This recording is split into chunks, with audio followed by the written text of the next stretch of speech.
Hey folks, CherylLivingForHealth.com, and today I want to talk about your knees. Do you have any discomfort or soreness in the front of your knees? If so, I want to give you a few things that might be able to help. So first we're going to take a look at what is possibly happening, why it's happening. We'll take a look at how that affects the golf swing, and then some things that you could do about it.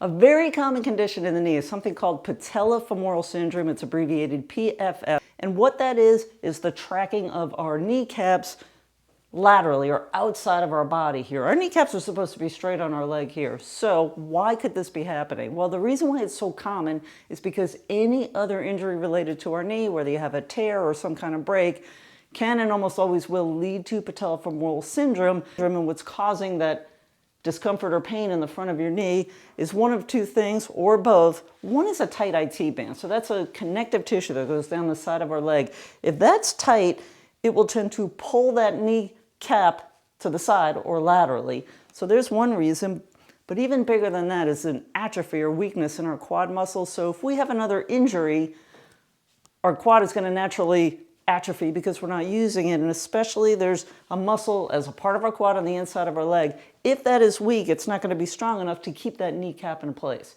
And with that tracking, it could also lead to some damage or some arthritic changes on the back of our kneecap. Now let's take a look at how this could affect our golf swing.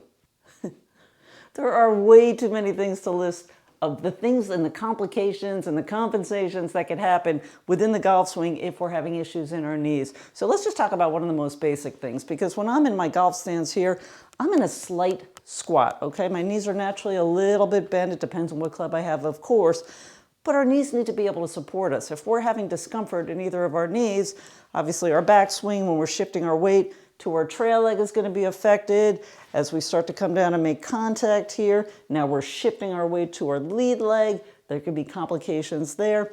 Probably the most common issue or characteristic in our swing will be coming out of our posture. If I can't put all my weight on either one of my legs, I'm going to do something, anything in this swing to avoid putting my weight on those, and that's going to lead to a whole slew of compensations in order to get that club back to that original spot and make that contact.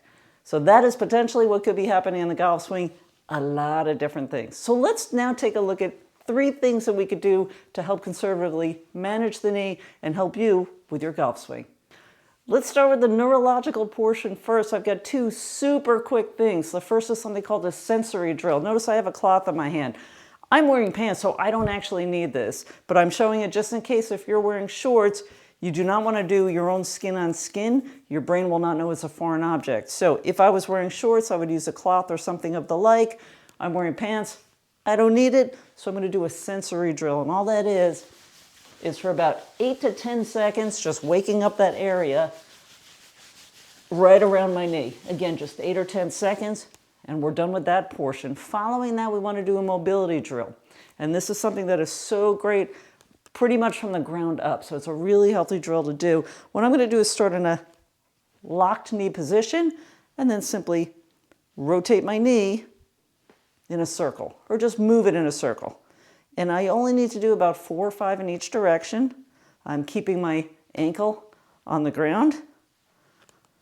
And that is the first mobility drill. It'll make it feel very good. I highly recommend it either before you take your very first swing, even in between swings if you need, or even before a general workout. That takes care of the neurological portion. Now let's take a look at a quick stretch. This is a super basic stretch. You've been doing this and you see this forever. It's going to start as a quad stretch, but something that's really important, we could be having issues at our knee if our ankle and or our hips, especially as golfers, are tight. So I'm going to focus a little bit more on the hips because that's a little bit more common. I'm going to stand to the side here, and I'm going to use my TV here for a little balance. Very basic quad stretch, okay? So we've all seen this one. You want to keep your knees together here.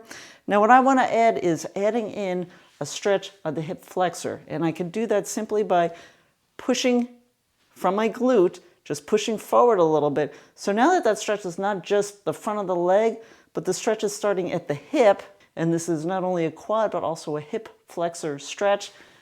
Very easy and very quick to do, whether it's before you get on the golf course or before a workout. We're 2 down, 1 to go. Now let's take a look at a quick exercise. This is an exercise that is fantastic for helping our knees and for helping to strengthen all of these structures around it. This is a side step up. Of course, there's a lot of variations of it. This is one. This particular step up is probably about 5 to 6 inches. If you are newly post-rehab, I would recommend starting at about 2 inches and then work your way up. So here's a side step up. It is just that. It is stepping up and down. What's great about this, it does help to do a little bit of extra focus. You're going to get the entire quad, but the last about 10 degrees of what's called knee extension here really helps focus on that quad muscle on the inside of our leg, and the reason why these step ups are so great and so healthy for keeping a very healthy kneecap. So there you have it in terms of conservatively managing your knee and some things that you do from a neurological, stretching, and exercise perspective. I hope this is helpful. Thanks so much for watching. This is Cheryl, Living for Health.